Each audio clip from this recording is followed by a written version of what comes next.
Hi, Donna Guest here, the Lazy Scrapbooker and Creative Memories Advisor. Welcome to this edition of the Savvy Scrapbookers. And that's when my scrapbooking friends Nicole, Debbie Martin, and I split up a paper pack and some stickers or embellishments, or in this case, a mat pack, and create 6 pages for you. This month, we're taking on the collection Hats Off, which is a smaller collection devoted to graduation, but we're not doing graduation pictures. We're going to show you how to use this paper for any photos. Let's get started. Here are the papers that we'll need to create my 2 pages. I got this checked paper with the stripes on the back, and then I got the star paper. The other side of this is the caps and tassels, so I'm not going to use that at all. We're going to stick with the stars. Then I'm going to add 2 sheets of black cardstock as my base. You could do shimmer black if you wanted to, but I'm just going to go with regular black here. Then I got 4 mats. This I'm going to use as a photo mat. This one as well. They all say graduation memories, but that doesn't matter. I'm actually going to use this as a journaling box. And this one, I'm going to have to use this as a photo mat if I use this one. We'll see. The tools we'll need: your 12-inch trimmer, micro tip scissors, and repositionable tape runner. And totally optional, but I'm going to be using the circle punch. You don't have to use this if you don't want to, but it adds a little something to the layout. Let's put our mats aside and put our 2 pieces of black cardstock aside as our background. And let's do these cuts. We're going to start with the star paper. And this is not directional, so it doesn't matter which side you start on. This is the one that we're using this side only, since we're not doing graduation pictures. I've already done all my graduation pictures. So first thing we're going to do is cut off 1 1/4 inch. Then we're going to turn our paper and cut off 2 1/2 inches. So now we're left with this piece that is 10 3/4 inch wide by 9 1/2 inches tall. We're going to take the 2 1/2 inch piece that we cut off, extend our ruler out. That's the easiest way to do it. This is going to be 2 1/2 inches by 9 1/2. So we're going to cut it off at 9 1/2. You're basically just cutting off another 1 1/4 inch if you don't want to pull your ruler out. And when put this way, those should match. Okay, we can put these 2 pieces aside. These pieces here are just extra. And now we're going to grab our checked piece. This is pretty simple. We're going to cut off 4 inches here. And this is really not directional, so it does not matter which way you do it. We're going to turn this into 2 photo mats. And one thing I have noticed on this, while I did say to cut off 4 inches, which is, gives us 8 inches, which is what we need over here, there's this little edge right here that I just don't think looks good as a photo mat. So we're going to just cut that off right there. Better. Now we're left with this 8-inch piece, and we're going to cut it on its side to 9 1/2 inches. And that basically means just cutting off 2 1/2 inches. And this is extra. So it should also be 9 1/2 inches tall, just like our other pieces.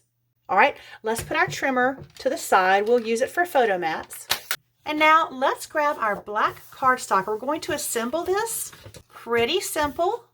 So this wide piece here that's 9 1/2 inches tall and 10 3/4 wide, it's going to be our main piece over here. And we're going to have that 1 1/4 inch border going all the way around.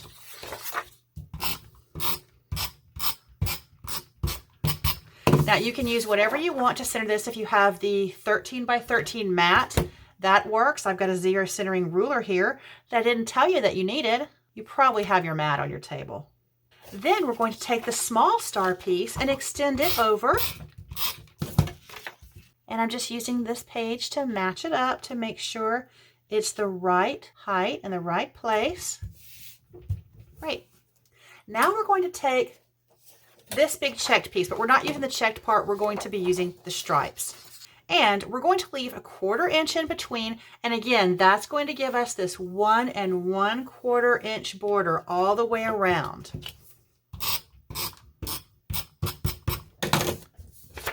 I'm just kind of eyeballing this, but you can use a ruler if you like.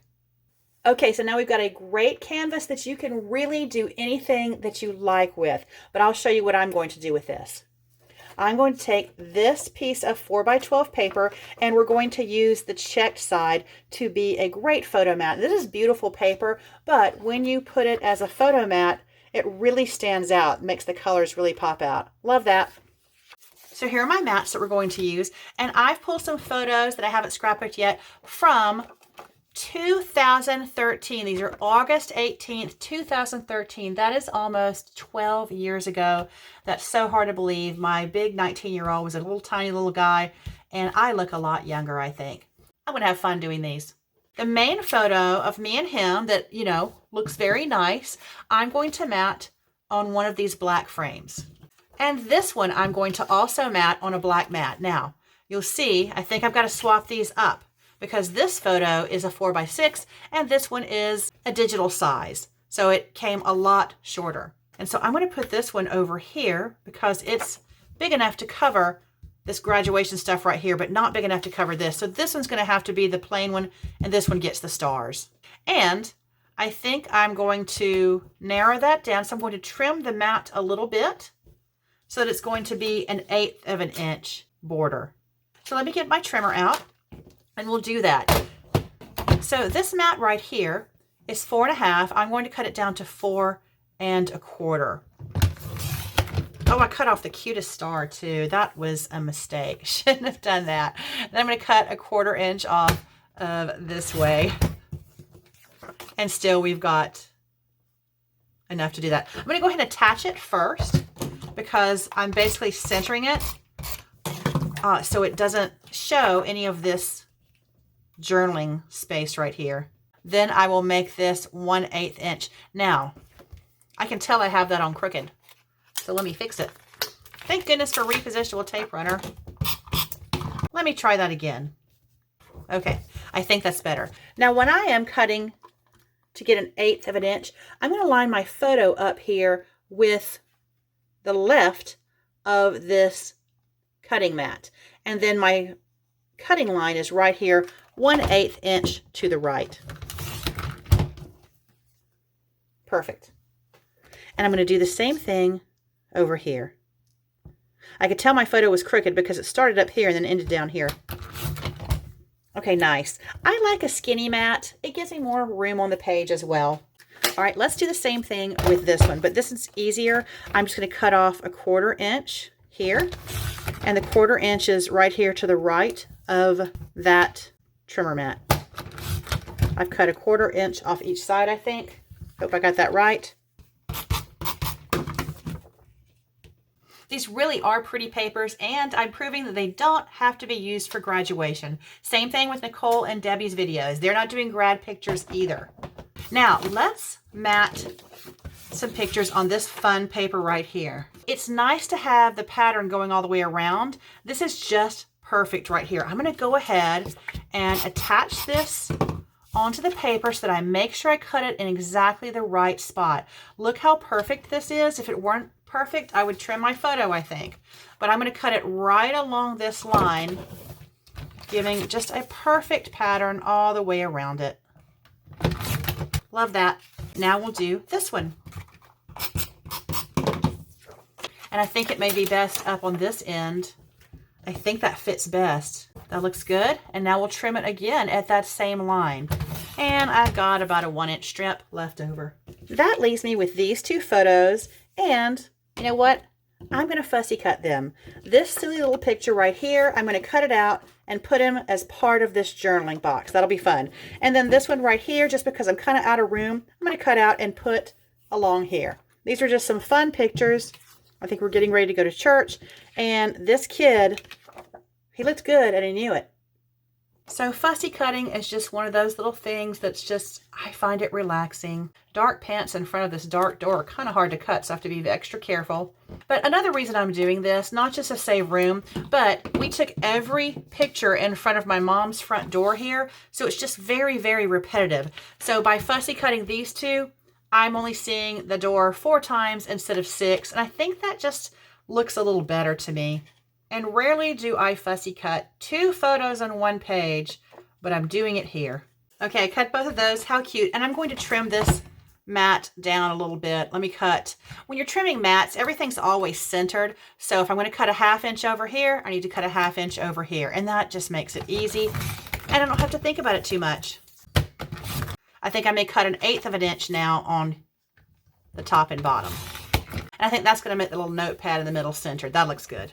So the great thing about these mats is that you can certainly cut them up when you need to. Now the question is, do I put him over here? Over here. What a silly photo. I've just unpacked from an event and I don't know where my silicone mat is. I'll find it, but for now, I'm just going to do the repositionable tape runner on top of this photo that I'm throwing out. So silly. Love it. And then we're going to put this guy right here. Now let's start placing everything. I do have this mat left over that I didn't use, but that's okay. I didn't like this color against this, and I really didn't like it over here because it doesn't show up. So this one we'll just use for something else. So after moving a few things around here and there, I finally landed on where I want everything to be. So I actually moved one of the checked mats over here and one of the plain black mats over here, which is kind of nice because these are the 2 pictures of us. 2 pictures of him. It works. And then I was able to put the second fussy cut over here with the journaling box on the left page. So I'm happy with how that looks. We do have this nice piece left. I'm going to take this leftover piece and punch it with our circle punch.